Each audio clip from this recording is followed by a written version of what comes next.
quiero compartir de inmediato, continuar con la enseñanza de la palabra de Dios en esta tarde. Estamos hablando acerca de los aspectos que hacen parte de una vida llena del Espíritu Santo.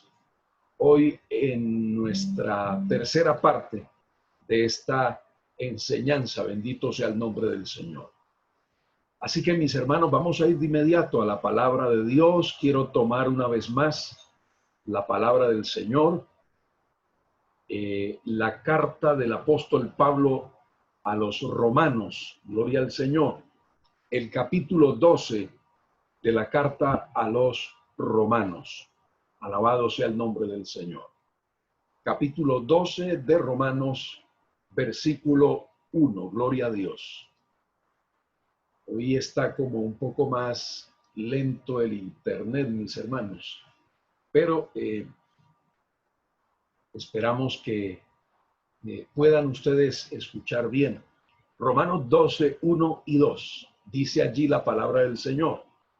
Así que, hermanos, os ruego por las misericordias de Dios, que presentéis vuestros cuerpos en sacrificio vivo, santo, agradable a Dios, que es vuestro culto racional.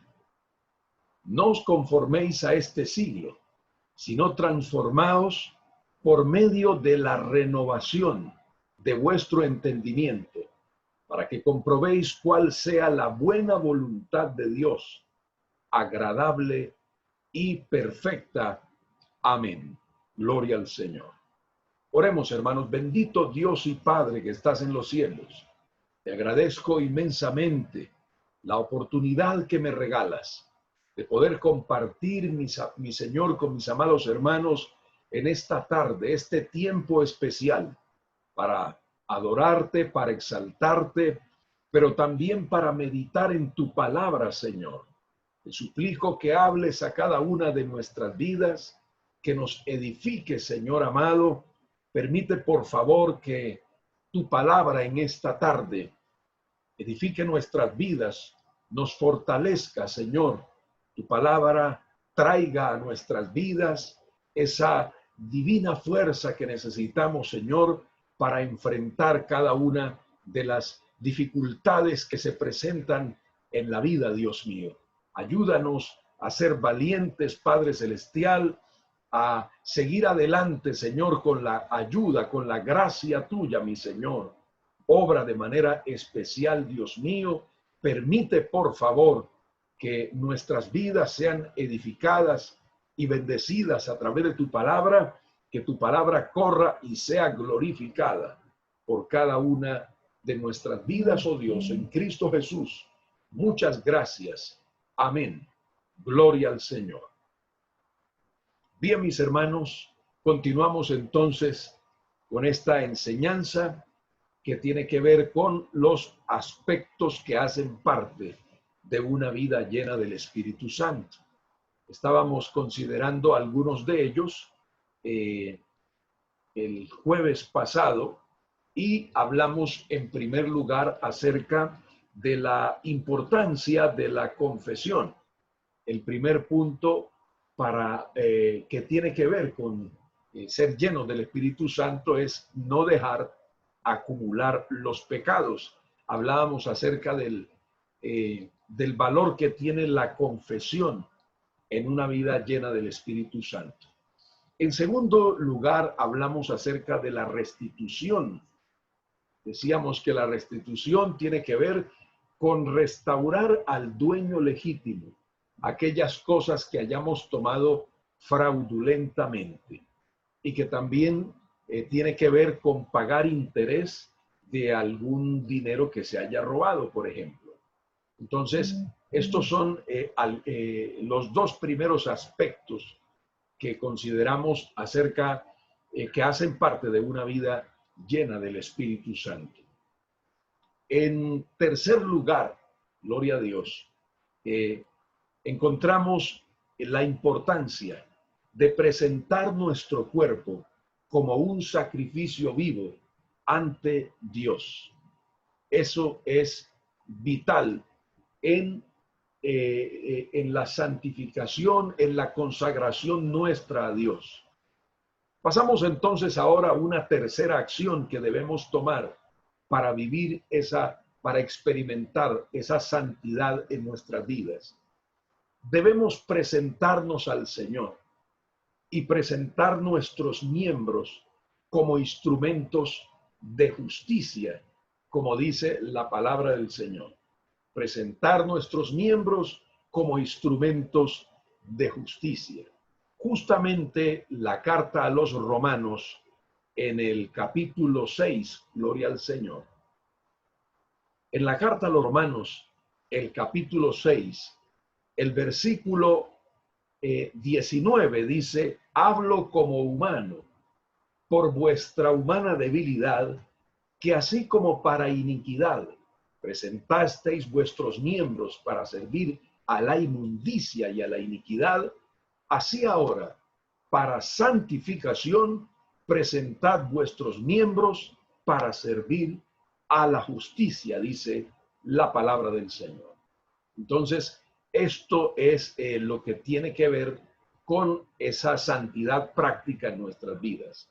Dice Pablo que así como cuando vivíamos en el pecado, presentábamos nuestros miembros para servir a la inmundicia y al pecado, así ahora, para santificación, es importante que presentemos nuestros miembros para servir a la justicia. Esto tiene que ver, mis hermanos, con una rendición personal a Dios, algo que tiene que darse diariamente en nuestras vidas, esa rendición diaria delante del Señor.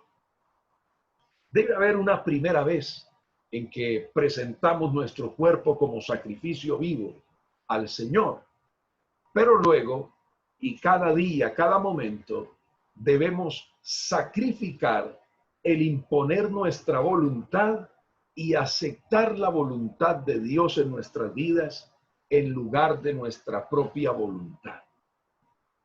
Esa actitud de imponer nuestra voluntad debe ser rendida nuestra voluntad a Dios y aceptar la voluntad de Él en nuestras vidas.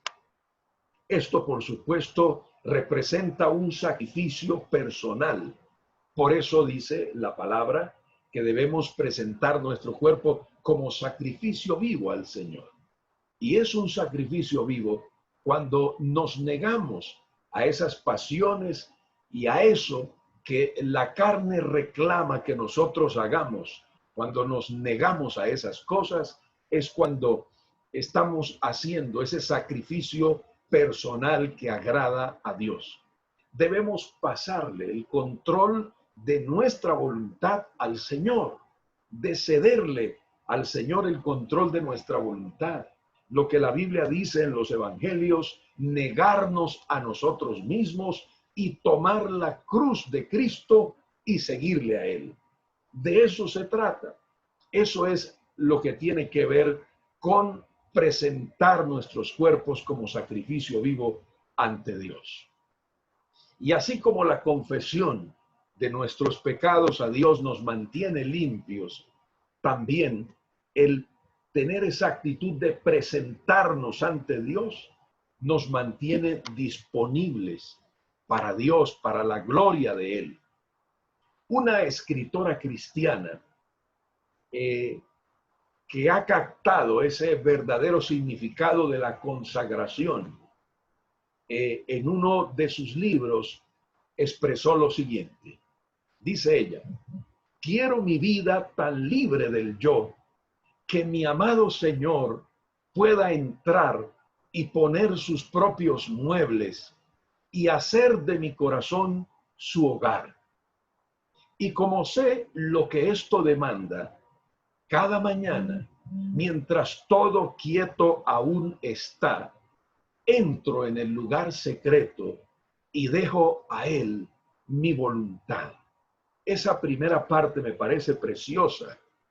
Ella dice: quiero que mi vida esté tan libre del yo, de imponer mi voluntad, que mi amado Señor pueda entrar a ella y poner sus propios muebles y hacer de mi corazón su hogar. Qué palabra tan hermosa. Hacer de mi corazón su hogar. Y como sé lo que esto demanda, dice ella, cada mañana, mientras todo quieto aún está, entro en el lugar secreto y dejo a él mi voluntad. Sigue diciendo, él siempre la toma, es decir, mi voluntad la toma llena de gracia y la suya me da. Dice ella, estoy lista entonces para empezar el día y cualquier tarea que pueda encontrar. Y así es como mi Señor mis intereses controla y todo mal que me sobrevenga, porque al amanecer nos encontramos para intercambiar nuestras voluntades. Qué maravilla esta frase que dice esta hermana. Al amanecer me encuentro con Dios para entregarle mi voluntad y pedirle a Él que me ceda a mí la de Él, que ponga en mí su voluntad. Bendito sea el nombre del Señor. Maravillosa expresión de esta autora cristiana, esta escritora cristiana.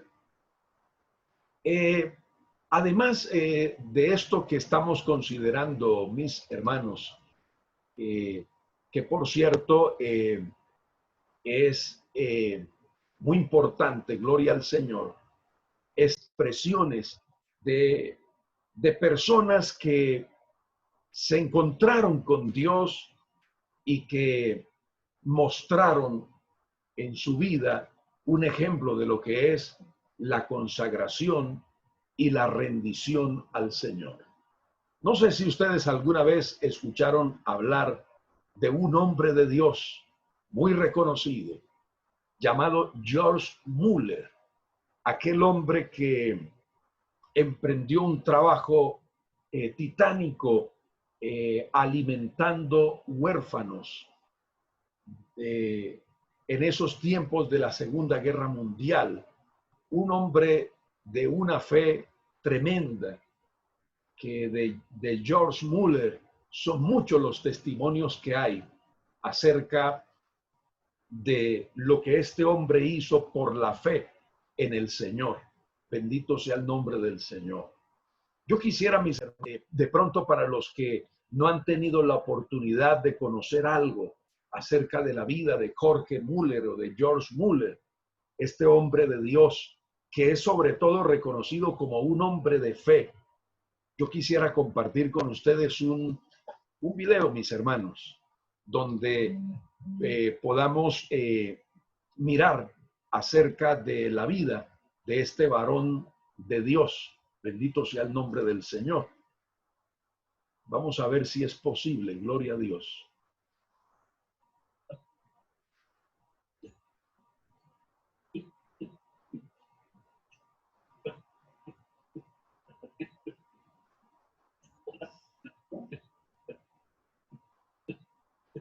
Algunos hermanos me han de la vida de George.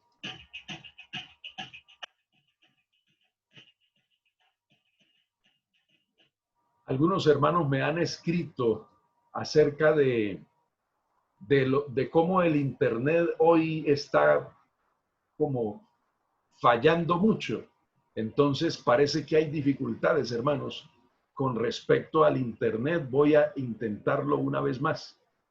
Pero son hombres de Dios que vale la pena que nosotros podamos conocer algo de la vida de estos hombres de Dios que son un ejemplo de consagración a Dios, un ejemplo de fe también. Sobre todo, por ejemplo, este varón de Dios llamado George Muller. Vamos a ver, hermanos, si podemos ver este video que habla algunos minutos acerca de la vida de este varón de Dios, George Muller.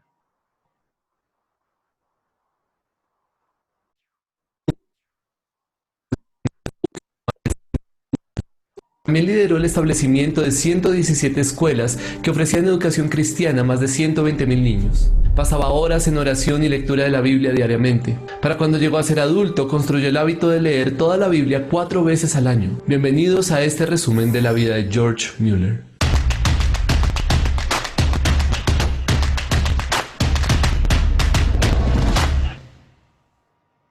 George Mueller nació en la ciudad llamada Kroppenstedt, ubicada en lo que hoy conocemos como Alemania, el 27 de septiembre de 1805. Una niñez desmedida. A sus 10 años, con el fin de que se formara como clérigo luterano, su padre lo envió a una ciudad cercana llamada Halberstadt, pues quería que su hijo pudiera gozar de la tranquilidad y las comodidades que se le otorgaba a las personas que hacían parte de la iglesia estatal. Sin embargo, desde pequeño se vio atraído por el juego, el alcohol y una vida sin límites. Tanto así que en el lecho de muerte de su madre, cuando Mueller tenía tan solo 14 años, había amanecido borracho y acompañado de mujeres deambulando por la calle sin tener noticia de lo sucedido. 2 años más tarde fue arrestado por robo y llevado a prisión. 24 días después de estar allí, su padre, que como recaudador de impuestos tenía suficiente dinero para sacarlo de la celda, lo azotó y lo envió de nuevo a la universidad para que se graduara de pastor. No le importaba si profesaba la fe o no, solamente quería cumplir su propósito, que Mueller tuviera una vida cómoda y digna. Una gran experiencia con la palabra. Tan pronto ingresó a la universidad, conoció a un hombre llamado Beta, quien, aunque también mantenía prácticas similares a las del joven Mueller, asistía a reuniones en la casa de un hombre cristiano, donde cantaban, oraban, leían la Biblia y un sermón impreso. Beta, conociendo los comportamientos de Mueller, no le parecía adecuado invitarlo a este tipo de reuniones. Sin embargo, un día cualquiera del año 1827 lo hizo. Ese tiempo de comunión con otros cristianos fue tan impactante para la vida de George Mueller que creyó en el mensaje del Evangelio de Jesucristo y comprendió que Dios había iniciado una obra de gracia en su vida. 2 años después de haberse convertido, decidió ingresar a la Universidad de Hull para estudiar divinidades y profundizar en su conocimiento de Dios. Inmediatamente después de terminar estos estudios, decidió hacerse misionero en Bucarest y también se ofreció para ser partícipe de la Sociedad Misionera de Londres. 1 año después de unirse, empezó a sufrir una enfermedad que consideró providencia de Dios y por ello tuvo que parar y mudarse a un pueblo llamado Teignmouth en Inglaterra. Evidencia de la gracia divina. Durante los primeros 10 días de su llegada a Teignmouth, se hospedó con un hombre llamado Henry Craig, que Dios usó para bendecirlo y transformarle la vida, enseñándole su gran necesidad de agradecerle a Dios por la misericordia que había tenido con él. Pues aunque había creído en el Señor Jesús, había sido un hombre escéptico con algunas doctrinas fundamentales del cristianismo. Así que estando allí y asistiendo a la capilla del pueblo, Mueller fue confrontado por las Escrituras y convencido por la gracia que Dios tiene con los que ama. De esta manera entendió la importancia y trascendencia de la lectura y meditación en la palabra de Dios. Un ministerio austero. Un tiempo después comenzó a ejercer como pastor en la capilla de Teignmouth y junto con su esposa decidió cambiar algunas prácticas con las que no estaba de acuerdo, pero que eran bien vistas por la mayoría de las iglesias de aquel tiempo para su sostenimiento económico. Entre las prácticas que anuló estaba el alquiler de sillas a una élite específica de personas que podía pagarlas y que impedía que los más pobres pudieran sentarse y escuchar de cerca el sermón, ya que no tenían con qué alquilar su propio asiento. Su reflexión durante este tiempo sobre la hermosa gracia de Dios lo llevó a considerar que su ejercicio pastoral también debía manifestar el favor que el Creador le había mostrado a él. Así que consideró que no debía esperar recibir un salario por dedicarse a servir a los demás. Por esta razón y por su comprensión de la soberanía universal de Dios, decidió renunciar a su salario. Además, ejercitando su confianza en el Señor, también dejó de pedir dinero a las personas para su sostenimiento y más bien desarrolló un hábito de oración constante. Mueller estaba convencido de que aquel a quien dirigía las oraciones supliría todas las necesidades fundamentales. Llamado a los huérfanos. Mueller se mudó a Bristol, Inglaterra, para comenzar a trabajar en la capilla Bethesda. Más tarde, para evidenciar y dar testimonio del Dios vivo, comenzó a publicar reportes sobre las bendiciones recibidas por él y las respuestas a sus oraciones, entre ellas las de suplir las necesidades del ministerio de niños huérfanos que había empezado con su esposa. El trabajo de Mueller y su esposa con huérfanos comenzó en 1836 con la adecuación de su propia casa alquilada para el alojamiento de 30 niñas. Poco después, se amueblaron 3 casas más, no solo para niñas, sino también para niños, lo que eventualmente aumentó la capacidad de los pequeños que podrían ser atendidos a 130. Poco a poco, muchas personas comenzaron a pronunciarse en pro del Ministerio de los Niños Huérfanos de Inglaterra y a aportar para lo que ellos necesitaban. Los reportes anuales sobre el trabajo realizado con los menos favorecidos circularon alrededor del mundo y lograron un impacto notable, pues cada vez más había personas interesadas en apoyarlos. Una vida de confianza en el Señor. A pesar de todo esto, Müller nunca solicitó apoyo financiero, ni se endeudó. Muchas veces recibió donaciones de alimentos no solicitados solo unas horas antes de que fueran necesarias para alimentar a los niños. Müller oraba constantemente para que Dios tocara los corazones de los donantes. Por ejemplo, en una ocasión, bien documentada, se agradeció el desayuno cuando todos los niños estaban sentados a la mesa a pesar de que no había nada para comer en la casa. Cuando terminaron de orar, el panadero llamó a la puerta con suficiente pan fresco para alimentar a todos y el lechero les dio mucha leche fresca porque su carro se averió frente al orfanato. Müller siempre fue reconocido como un hombre de oración, que rogaba a Dios frente a cualquier reto que enfrentaba y que experimentaba constantes respuestas del Señor de las formas más sorprendentes. Müller nunca buscó donaciones de individuos específicos y confió en el Todopoderoso para todas sus necesidades. Sin embargo, cada vez que recibía algún tipo de ayuda, era supremamente meticuloso con guardar registro de cada donación. Además, todos los registros financieros estaban siempre abiertos para que cualquiera pudiera consultarlos. Cada mañana, después del desayuno, había un momento de lectura y oración de las Escrituras, y cada niño recibía una Biblia al salir del orfanato, junto con una maleta de lata que contenía 2 cambios de ropa. Los niños eran bien vestidos y educados. La influencia de la labor de Müller era tal que muchos afirmaron que las fábricas y minas cercanas no podían reclutar suficientes trabajadores debido a los esfuerzos de Müller para asegurarse de que los niños pudieran encontrar trabajos cualificados. Compartiendo el Evangelio. Para el año de 1834 empezó a dedicarse a la enseñanza de las Escrituras en su hogar, así como el fomento y la difusión de estas en otros países para ayudar a las escuelas cristianas, a los misioneros y a la expansión del Evangelio. En 1875, a la edad de 70 años, comenzó un periodo de 17 años de viajes misioneros alrededor del mundo. Viajó más de 200.000 millas, un logro increíble para los tiempos previos a la aviación. Sus habilidades lingüísticas le permitieron predicar en inglés, francés y alemán. Estando cerca del final de su vida, Müller había logrado establecer 5 edificios para albergar alrededor de 2.000 huérfanos, a quienes nunca les faltó el alimento desde el día en que comenzó a servirles. Y para el día de su muerte, el fruto de su servicio había dado como resultado al que más de 122.000 niños fueran a escuelas apoyadas por las ofrendas recibidas, la distribución aproximada de 282.000 Biblias y millones de Nuevos Testamentos, libros, tratados y folletos. En 1892, después de un viaje misionero final, George Müller regresó a Inglaterra, donde murió 6 años después, el 10 de marzo de 1898. Durante su vida, George Müller nunca descansó. Fundó y dirigió escuelas y orfanatos mientras servía incansablemente como misionero. Su humilde testimonio con respecto a la constante provisión milagrosa de Dios para miles de niños necesitados bajo su cuidado todavía nos inspira y aviva nuestra fe. Este extranjero en Inglaterra recaudó cada centavo para su maravilloso ministerio de rodillas a través de una oración incesante, persistente y agradecida y una fe inquebrantable en Dios. Casi 200 años después, la organización caritativa de George Müller en Bristol todavía opera y continúa adhiriéndose al compromiso de George de buscar dinero solo a través de la oración. ¿Y tú, qué piensas? ¿En qué sentido la vida de George Müller te ha inspirado? ¿Qué puedes hacer por los más vulnerables a tu alrededor? ¿De qué formas puedes confiar que Dios proveerá todo lo necesario para que cumplas tu ministerio? Déjanos tu opinión en los comentarios, pero también suscríbete y activa la campanita para ver más videos como este.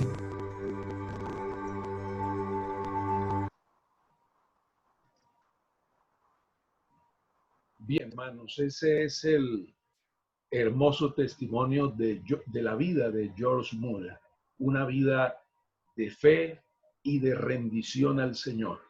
Un hombre que entregó su vida para el bien de miles de huérfanos y que pues dejó un gran legado de fe. Esa fue la vida de George Müller. Bien, mis hermanos, y con respecto al asunto de rendirse al Señor, de entregar la vida al Señor, George Mueller expresó unos pensamientos de fe maravillosos, de los cuales pues tenemos registro.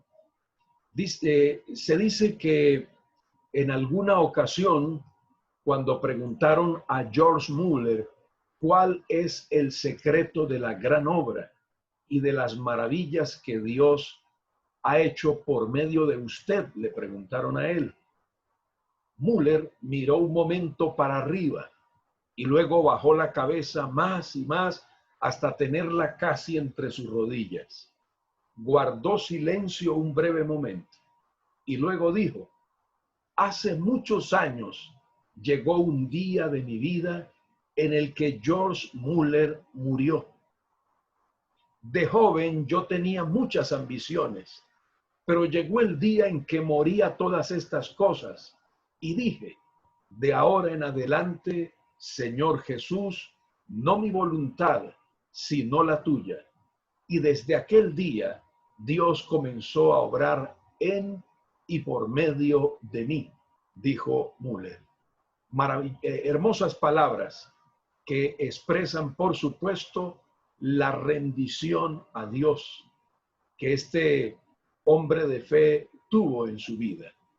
El secreto, pues, que a lo que él consideraba, el secreto de esa gran obra que hizo y de las maravillas que Dios hizo a través de él, es, dice él, que llegó un día de mi vida en el que George Mueller murió. Él murió a todas aquellas ambiciones personales y decidió hacer la voluntad de Dios y no su propia voluntad.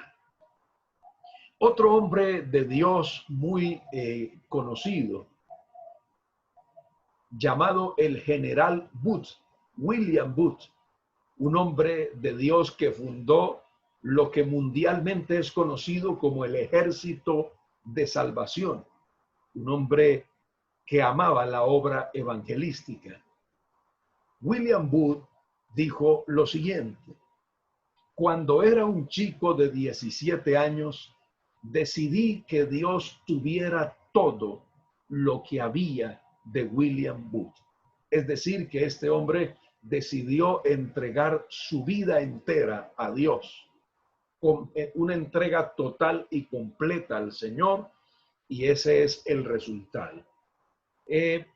Quiero hacer un paréntesis, mis hermanos, para, no sé si de pronto el video anterior ustedes si alcanzaron a escuchar o no pudieron escucharlo debido al internet. No, me gustaría saber, hermanos.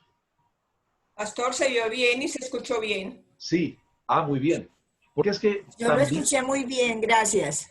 Qué bueno, porque es que tengo también el video de William Booth para que ustedes conozcan también algo de la vida de este hombre de Dios que fundó una, digamos, lo que se llamó un ejército de salvación, un hombre dedicado al evangelismo y que hizo una obra significativa también.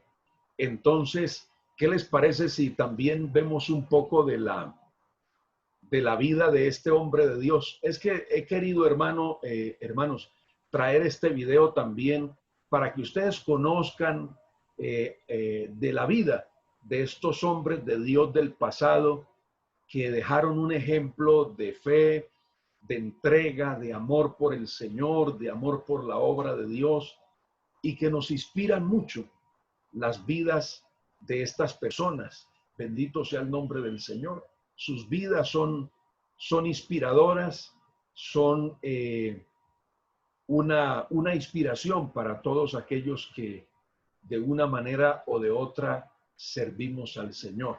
Bendito sea Dios. Entonces, como ustedes me manifiestan que escucharon el video anterior, que pudieron, a pesar de lo como dijera, de lo inestable que está hoy de pronto la señal de Internet. Obviamente por la abundante carga de información que especialmente hoy se mueve, pero de todas maneras vamos a tratar, hermanos. Quiero compartirles también esta biografía de este hombre de Dios llamado William Booth. Amén, hermanos. Amén, pastor. Muy bien.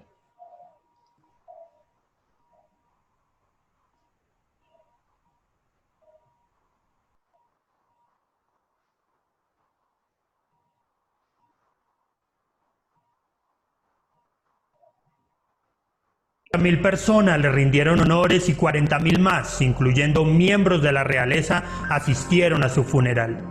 Fue un final notable para un hombre nacido en la pobreza y que trabajó en medio de los pobres toda su vida. En vida se le dio el título de El Profeta de los Pobres. Hoy es mejor conocido como el fundador y primer general del Ejército de Salvación. Bienvenidos a este resumen de la vida de William Booth.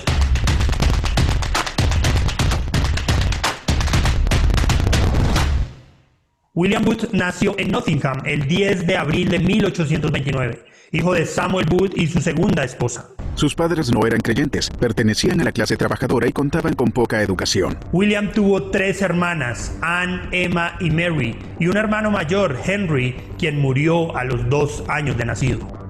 Una infancia difícil. En 1842, cuando tenía 13 años, su padre lo envió a trabajar como aprendiz en una tienda de empeño situada en la parte más pobre de Nottingham. A William no le gustaba su trabajo, pero estaba atado a la necesidad de enviar dinero a casa. Sin embargo, fue a través de este trabajo que se agitó su conciencia social y se dio cuenta de la difícil situación de los más necesitados. En septiembre de ese mismo año, su padre Samuel se enfermó y murió. Poco después su madre tuvo que dejar su casa para abrir una pequeña tienda en uno de los barrios pobres de Nottingham, donde ganaba un pequeño ingreso vendiendo juguetes, agujas, algodón y cosas por el estilo. Metodismo y conversión. En algún momento, a sus 15 años, William fue invitado por una pareja wesleyana a una iglesia donde se convirtió. William comenzó a asistir en 1840 Street Wesley Chapel, una iglesia metodista. En 1846 quedó impresionado por la predicación de James Kaiway y David Greenbury, 2 evangelistas itinerantes. Animado por Greenbury, se unió a un grupo de creyentes que predicaban en las calles. Luego, Booth dejó de trabajar en las casas de empeño y se quedó sin trabajo durante 1 año. Booth, junto a un grupo de amigos, se dispuso a evangelizar a los pobres. Crearon plataformas nocturnas al aire libre donde predicaban el evangelio a través de música animada y breves exhortaciones que invitaban a los oyentes a volverse a Cristo. Matrimonio. En 1849, William se mudó a Londres para buscar trabajo. Regresó brevemente a las casas de empeño, pero también se unió a una capilla en Clapham. Fue en esta iglesia que conoció a Catherine Mumford. Después de que William se convirtiera en evangelista, se casó con Catherine el 16 de julio de 1855, formando una asociación ejemplar y complementaria de por vida. Después de una breve luna de miel, fue designado como pastor para los circuitos de Halifax y Gateshead, pero al sentirse llamado al evangelismo itinerante, renunció en 1861. Booth sentía que su llamado estaba en las calles con los más necesitados. Él y Catherine se convirtieron en evangelistas itinerantes en Gales y varias regiones de Inglaterra, especialmente en las zonas más pobres. La misión cristiana. 4 años después, William y Catherine se mudaron a Londres. Fue aquí donde William comenzó su primera campaña evangelística al aire libre en Whitechapel, predicando en una tienda de campaña. En 1878, William cambió el nombre de la misión por Ejército de Salvación, una idea que al parecer tomó del movimiento voluntario británico. Se organizó una estructura militar con él, el general William Booth, como líder. Sus primeras campañas encendieron una violenta oposición. Se organizaron ejércitos de esqueletos para disolver las reuniones y durante muchos años los seguidores de Booth fueron sometidos a multas y encarcelamientos como quebrantadores de la paz. Pero la idea llamó la atención y en menos de 10 años el Ejército de Salvación se había establecido rápidamente en varios países extranjeros. Las operaciones del ejército se extienden en 1880 a los Estados Unidos, en 1881 a Australia, más tarde al continente europeo, a la India y a varios países más. William Booth resumió el propósito de este cuerpo de la siguiente manera: somos un pueblo de salvación, esta es nuestra especialidad, ser salvos y mantenernos salvos y luego lograr que alguien más sea salvo. A lo largo de los años, William Booth creó un elaborado sistema de ayuda social, porque creía que la caridad aceleraría el trabajo del evangelismo. En la Inglaterra más oscura, después de sufrir un cáncer, Catherine Booth falleció el 4 de octubre de 1890, dejando un vacío significativo en la vida de William. En el mismo mes, Booth publicó su principal manifiesto social, In Darkness, England and the Out. En su libro propuso remediar la pobreza y el vicio mediante asilos para personas sin hogar, centros para preparar emigrantes para las colonias de ultramar, casas de rescate para mujeres en la prostitución, casas para exconvictos, asistencia jurídica para los pobres y asistencia para los alcohólicos. Hubo un gran apoyo público para el programa. El dinero llegó generosamente y gran parte del plan se llevó a cabo. A partir de entonces, Booth volvió a la predicación y al evangelismo, y la administración diaria del Ejército de Salvación pasó a su hijo mayor, Bramwell. Sus últimos recorridos. En agosto de 1904, William Booth emprendió una serie de viajes alrededor del mundo que incluyeron Australia, Nueva Zelanda y Tierra Santa. A su regreso fue honrado al recibir la libertad de las ciudades de Londres y Nottingham. Entre muchos otros honores, Booth también recibió un doctorado honorario en Derecho Civil de la Universidad de Oxford. El general y su legado. William Booth murió el 17 de agosto de 1912. Londres se detuvo durante casi 4 horas mientras la larga procesión de unos 7,000 salvacionistas marchaba a través de las calles. Booth siempre se preocupó por llevar el mensaje del Evangelio. A esto se sumó una profunda sensibilidad por los marginados y una gran proactividad ante la miseria y el sufrimiento. Su legado fue un ejército de salvación que contaba con 15,875 oficiales y cadetes, operando en 58 territorios. El Ejército de Salvación cuenta hoy con una membresía mundial de más de 1.7 millones de personas, que están conformadas por soldados, oficiales y adherentes, conocidos colectivamente como salvacionistas. Está presente en 131 países, administra tiendas de caridad, opera refugios para personas sin hogar, ayuda en casos de desastre y brinda ayuda humanitaria a países en dificultades. ¿Y tú qué piensas? ¿Crees que la ayuda social es importante a la hora de predicar el Evangelio? ¿De qué formas crees que la iglesia de hoy es indiferente con los más necesitados? Déjanos tus comentarios y suscríbete a nuestro canal para ver más.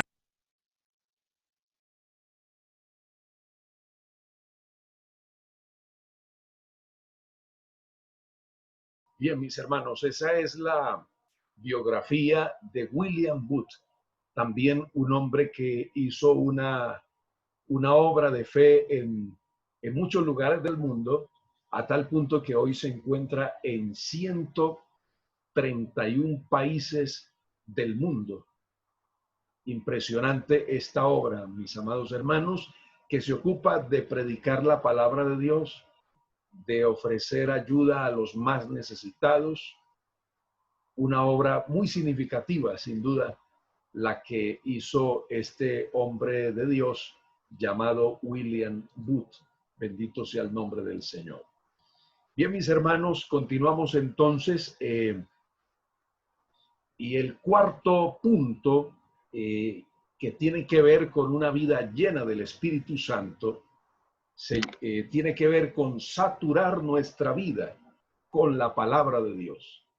Saturar nuestra vida con la palabra de Dios es imprescindible en una vida llena del Espíritu Santo. Es una necesidad absoluta para nosotros permanecer cerca de la palabra de Dios. Debemos permanecer tan cerca de la palabra de Dios que nuestra vida esté saturada por ella. Eso significa leer, memorizar, estudiar, meditar y obedecer la palabra de Dios. Esos son digamos, lo que debemos hacer con respecto a la palabra de Dios. Leer, memorizarla, estudiarla, meditar en ella y obedecerla. Cuando nosotros leemos la palabra de Dios, aprendemos esas líneas generales de conducta que Dios desea para nosotros. Cuando memorizamos la palabra de Dios, hacemos lo posible o hacemos posible que el Espíritu Santo nos recuerde pasajes apropiados en momentos de testimonio, de tentación o en momentos de indecisión. Eso es lo que representa la importancia de memorizar la palabra de Dios.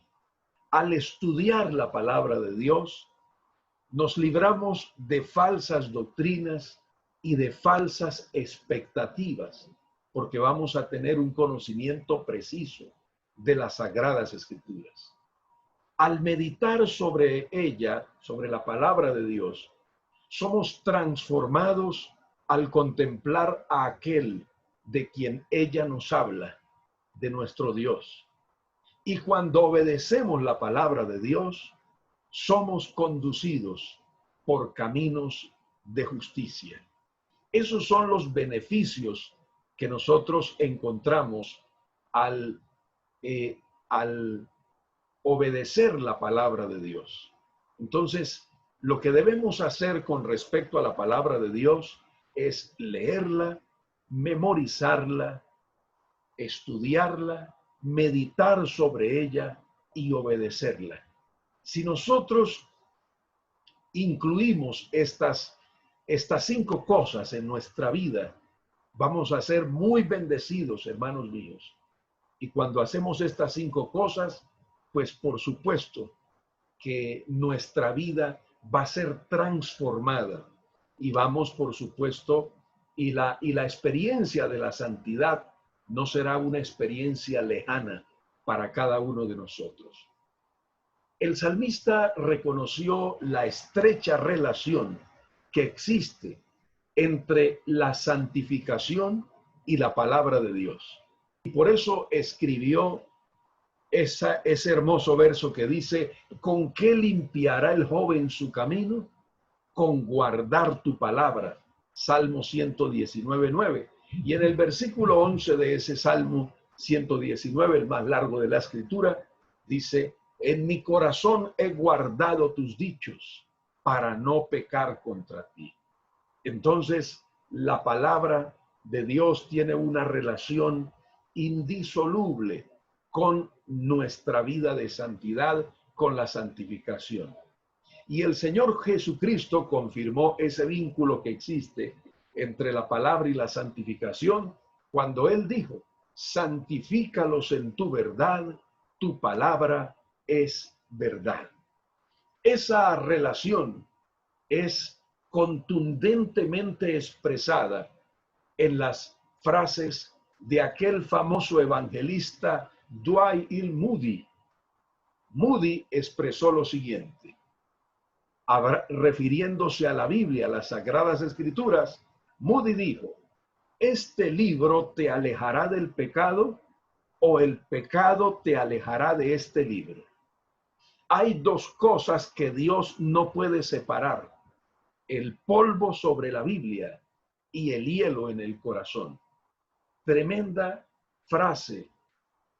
frases del evangelista Moody.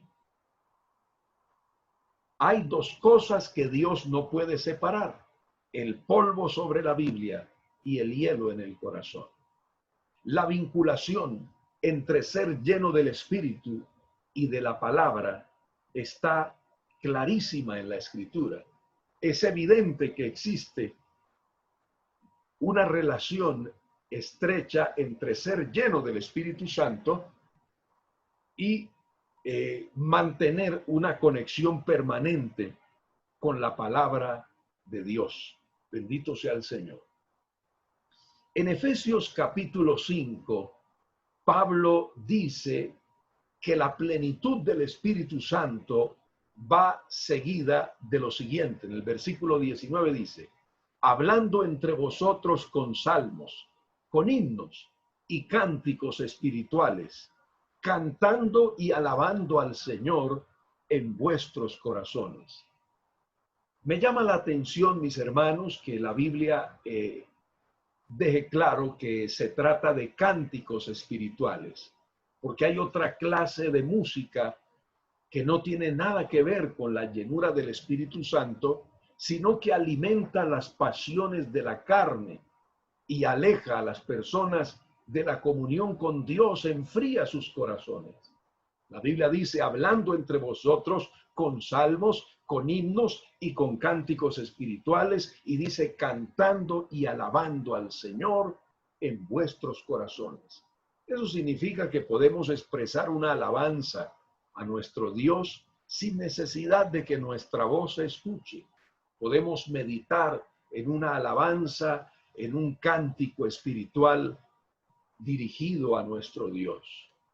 En Colosenses capítulo 3, dice allí la palabra que cuando la palabra de Cristo mora abundantemente en nosotros, ocurre lo siguiente: enseñándoos y exhortándoos unos a otros en toda sabiduría, cantando con gracia en vuestros corazones al Señor, con salmos e himnos y cánticos espirituales, dice Colosenses 3:16, un versículo de la Biblia que tiene estrecha relación con Efesios 5:19, hablando precisamente de eso. Si la palabra de Cristo mora abundantemente en nosotros, habrán cánticos espirituales, habrá adoración a Dios, exaltación a Dios, y habrá enseñanza y exhortación en toda sabiduría, dice la palabra de Dios. ¿Cómo se puede dar una enseñanza, un consejo sabio y una exhortación sabia si no estamos llenos de la palabra de Dios? La fuente de la sabiduría es la palabra del Señor, y por ella, empapando nuestras vidas de la palabra, pues podemos expresar sabiduría por nuestros labios también. En conclusión, mis hermanos, no podemos ser llenos del Espíritu Santo si no permitimos que la palabra de Cristo more en abundancia en nosotros. Es decir, debemos nosotros permitir que nuestra vida sea saturada de la palabra de Dios para que podamos nosotros experimentar, por supuesto, la llenura del Espíritu Santo en nuestras vidas.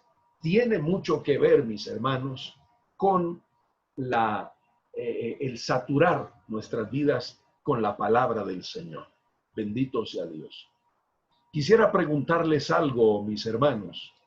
¿Han escuchado ustedes alguna vez, conocen algo acerca de ese famoso evangelista Dwight L. Moody?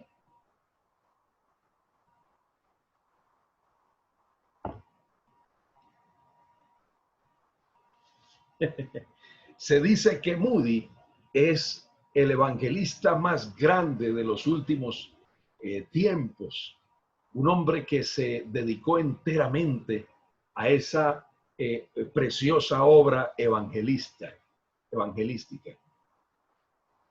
Veo que de pronto algunos hermanos tienen, me dice la hermana Maribel que tiene dificultades con la señal. No sé si será de pronto por el video. Gloria a Dios. O ustedes sí pudieron ver y escuchar bien el video. Amén. Sí pudieron hacerlo. Sí, señor. Porque, hermano, estas biografías de estos hombres de Dios son una inspiración. Y es bueno que nosotros conozcamos, porque esto hace parte de la historia de la iglesia, ¿cierto? En el mundo.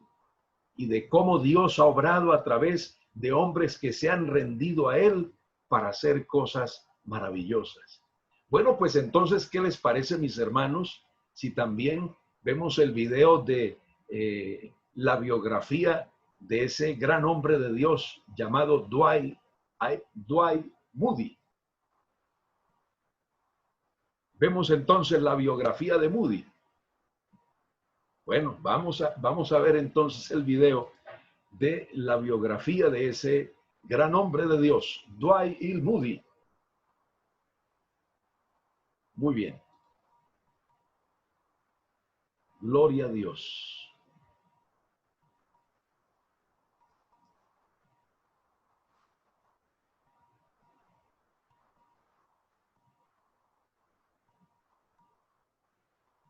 Bien.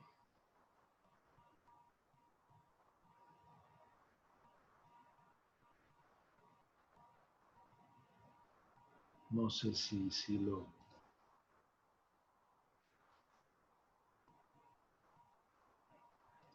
Listo, ahí está cargando el video. Es que como les digo, hermanos, está siempre un poco lento hoy el internet, un poco complicado. Entonces vamos a mirar la biografía de ese hombre de Dios, Dwight Moody.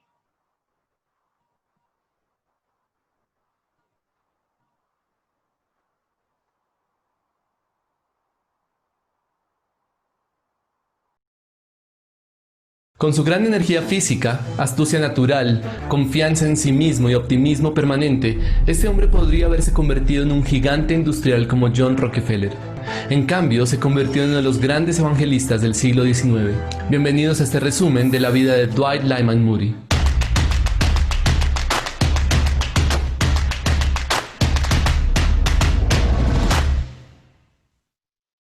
D.L. Moody nació en Northfield, Massachusetts, en una familia de albañiles. Su padre murió cuando Dwight tenía 4 años, dejando 9 hijos.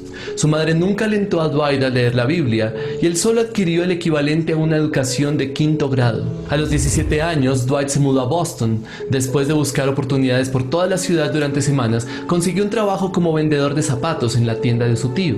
Sin embargo, para mantener al joven Moody alejado de las malas influencias, el empleo estaba condicionado a su asistencia a la iglesia. Una nueva vida en Boston.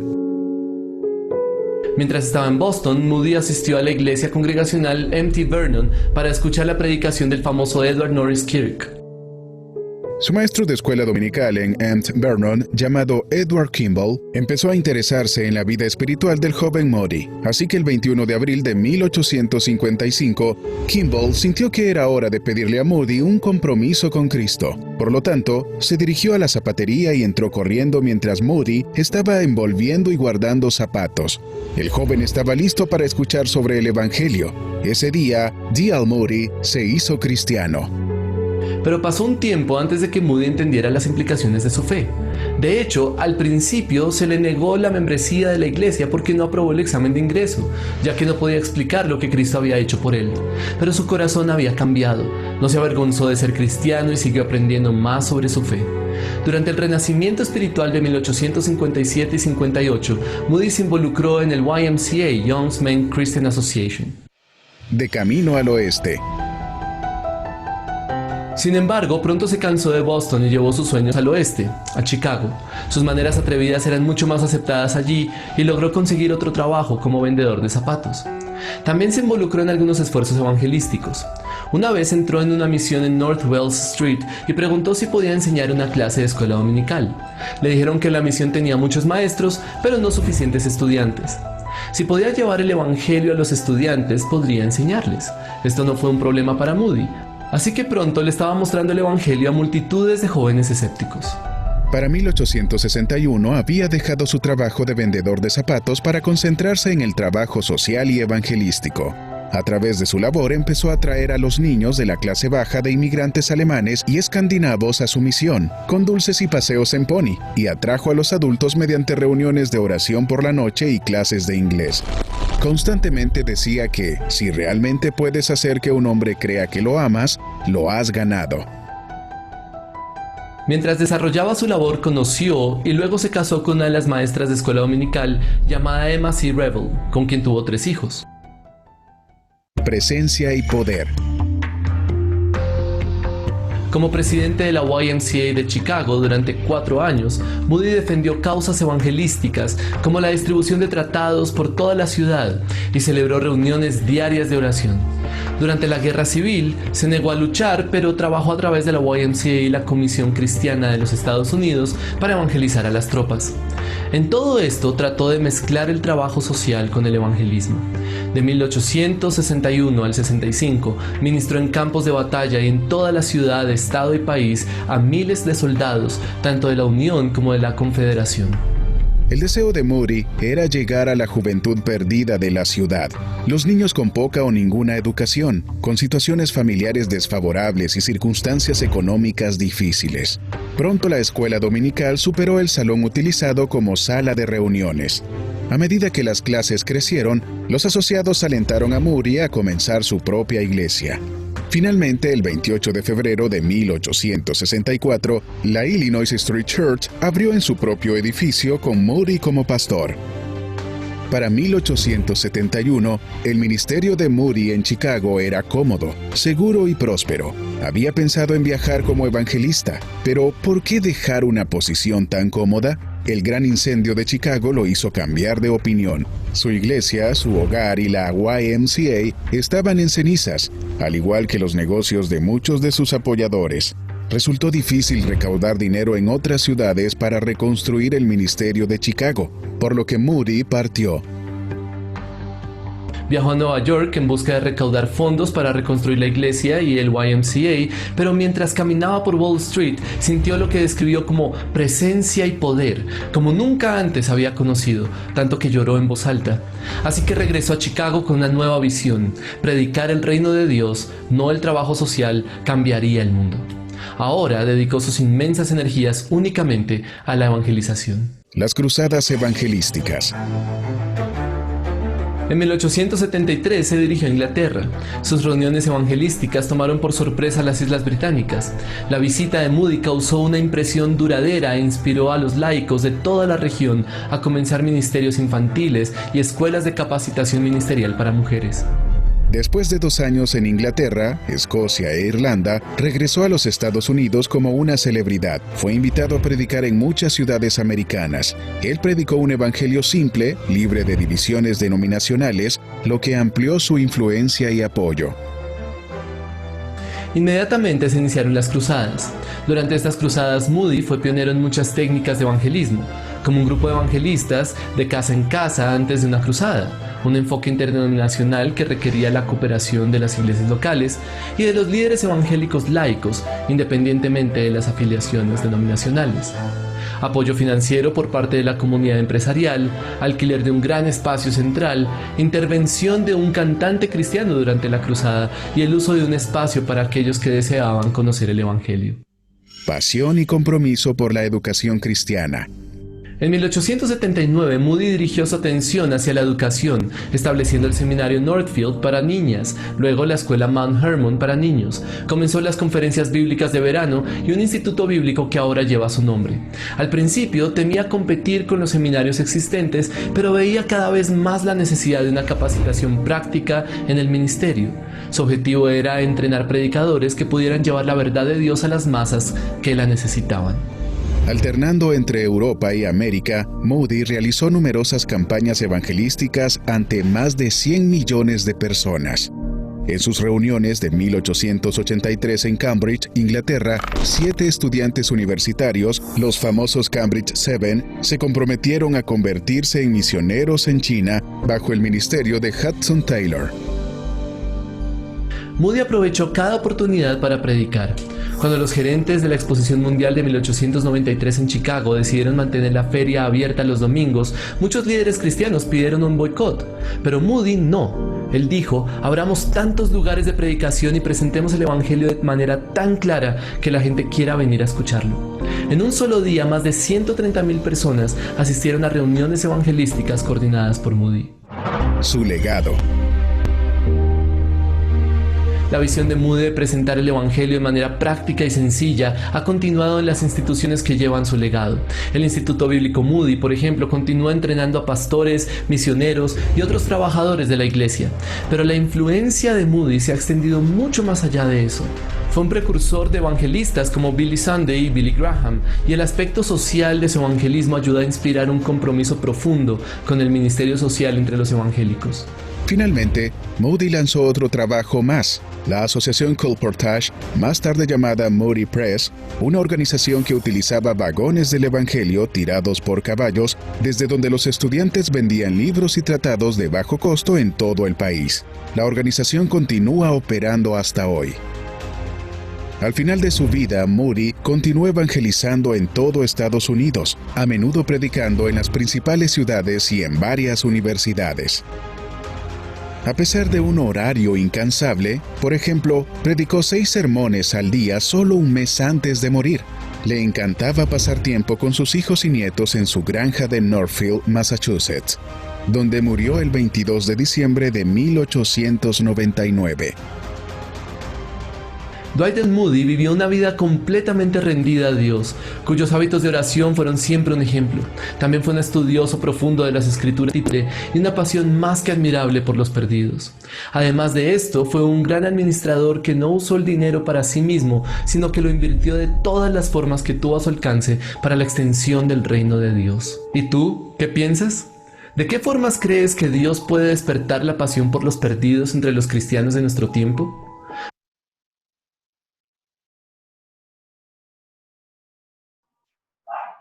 Gloria a Dios. Ese fue el evangelista Dwight Moody. Hay algo precioso, mis hermanos, que me llama la atención de la vida de este hombre, y es el hecho de que recién convertido, él no era capaz de explicar la salvación. Es decir, que no era un hombre de un gran entendimiento al principio en la palabra de Dios. Le dio su vida a Cristo, pero no sabía explicar esa experiencia. No sabía expresar lo que había sucedido con él, la salvación. Sin embargo, a pesar de todo eso, su deseo, su amor por el Señor, su deseo de servir a Dios, lo llevó, digamos, a crear un instituto bíblico. Entonces, ¿cómo Dios puede llevar la vida de las personas, aunque en el principio no comprendan muchas cosas, no tengan un conocimiento profundo de la palabra de Dios? ¿Cómo el Señor puede, con el deseo de servir a Dios, con el amor por Dios, cómo puede el Señor utilizar a una persona y cumplir grandes propósitos con la vida de las personas? Yo pienso, mis hermanos, que estas biografías que hemos visto hoy, como dice la hermana Lina, me siento en un culto misionero, parece que fuera un culto misionero, pero de verdad que es una bendición, mis hermanos, tener a nuestro alcance estos testimonios y estas experiencias que a nosotros nos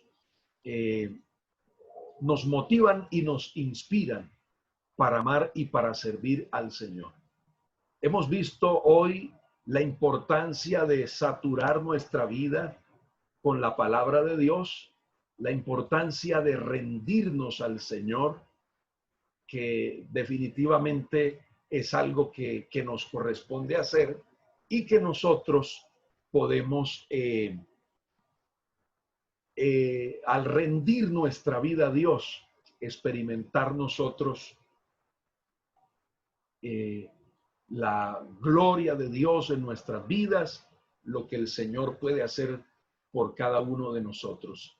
Quiero terminar con algo, mi hermano, unas palabras que dijo un hombre de Dios, también muy reconocido, un pastor inglés llamado Robert Murray McCheyne. Este fue un hombre de Dios también muy reconocido, y él expresó lo siguiente.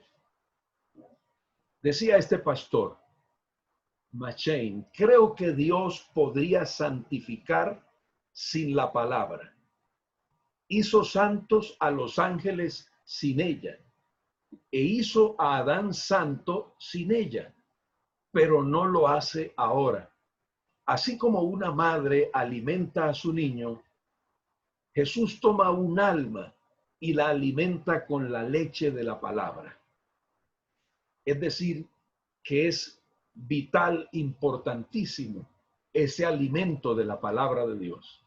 Se engañan los que confían en una experiencia espiritual y que luego no abren su Biblia de domingo a domingo. Es decir, el hecho de que podamos tener una experiencia espiritual con el Señor no sustituye la necesidad que nuestra alma tiene de la palabra del Señor. Este hombre de Dios, Robert Murray McCheyne, es un hombre que tiene varios libros, ha escrito varios libros. Y sobre todo son libros que tienen que ver con la consagración a Dios. ¿Sabe que este pastor, Robert McCheyne, murió a los 29 años de edad? Murió muy joven, este pastor. Fue y pastoreó una iglesia en Escocia por 7 años. Pero en el transcurso de ese periodo de 7 años, aquella congregación en la iglesia de San Pedro en Dundee, en Escocia, esa congregación experimentó un poderoso avivamiento que transformó la vida de muchas personas. Lo que más impacta de la vida de McCheyne es que de este hombre es esa santidad que irradiaba. Está disponible la biografía de este hombre en libros. Hay un libro titulado La vida de Robert Murray McCheyne, donde habla acerca de la biografía de este hombre. Y él oraba a Dios y decía: Señor, hazme tan santo como pueda serlo un pecador perdonado. Esa era básicamente la oración que caracterizaba su vida devocional. La convicción de este joven hombre de Dios era que Dios bendice no tanto los grandes talentos como la gran semejanza con Jesús. Es decir, que Dios bendice no de acuerdo a los talentos y capacidades que una persona tenga, sino cuanto más esta persona se parezca a Cristo. Así que este hombre de Dios, Robert Murray McCheyne, fue un hombre que impactó a través de su corta vida y sobre todo por el trabajo que influyó en ese avivamiento que hubo en algún tiempo en ese país de Escocia. Bendito sea el nombre del Señor. Mis hermanos, que el Señor nos ayude cada día para rendir también nuestra vida al Señor, como lo hicieron aquellos hombres de Dios, para que podamos ser instrumentos útiles en las manos del Señor, que es lo que Él desea, que seamos nosotros, como dijo alguien, somos las manos de Dios para tocar a un mundo necesitado. Somos la voz de Dios para hablarle a un mundo que necesita oír la verdad de la palabra de Dios. Oremos. Bendito Dios y Padre que estás en los cielos, te agradecemos, oh Dios omnipotente, este tiempo que nos has regalado, que nos has permitido para estar reunidos, oh Dios, y disfrutar de la adoración, de la alabanza, de la enseñanza de tu palabra y de estas biografías de estos hombres que te amaron y te sirvieron y que hoy son una inspiración para nosotros. Gracias, Señor, por cada una de esas vidas que se rindieron a ti, Señor. Permite que nosotros también podamos rendirnos a ti. No se trata de grandes talentos, se trata de amor y entrega al Salvador resucitado. Ayúdanos, oh Dios, para rendirnos completamente. Que nuestra vida, oh Dios, pueda estar saturada de tu palabra siempre. Despierta en nosotros un hambre por tu palabra, un deseo profundo por ser alimentados de tu palabra, por aprender más de ella, oh Dios. Ayúdanos a profundizar cada día más en ese conocimiento insustituible de tu palabra. Alimentanos con ella, satúranos con esa palabra preciosa, para que haya sabiduría en nuestros labios, para que haya, Señor, temor hacia ti, porque si tu palabra mora en abundancia en nosotros, habrá adoración, habrá alabanza y habrá también una vida de consagración en nosotros, oh Dios. Gracias, amado Padre Celestial. Rendimos nuestras vidas a ti una vez más en esta tarde, en Cristo Jesús. Gracias, oh Dios. Amén. Gloria al Señor. Dios los bendiga, mis amados hermanos. Dios les bendiga. Bendiciones para todos. Dios bendiga a todos los hermanos. Gracias, lo mismo, pastor. Dios le bendiga a todos mis hermanos. Amén, amén. Y ustedes, mis hermanos, muchas gracias por disponer de este tiempo para juntos glorificar al Señor. Que el Señor me los bendiga, me los guarde, que sigamos con ese gozo, con ese deseo de seguir adelante, de servir al Señor. Y el Señor está con nosotros, hermanos. Amén, amén. Él suplirá todo lo que falta. Dios bendiga, hermano Samuel. Un abrazo a todos, una feliz noche. Gracias por sus oraciones. A todos los hermanos. Amén, amén. Dios me los bendiga a todos. Feliz noche. Amén. Dios les bendiga. Con mucho gusto. Amén. Dios me los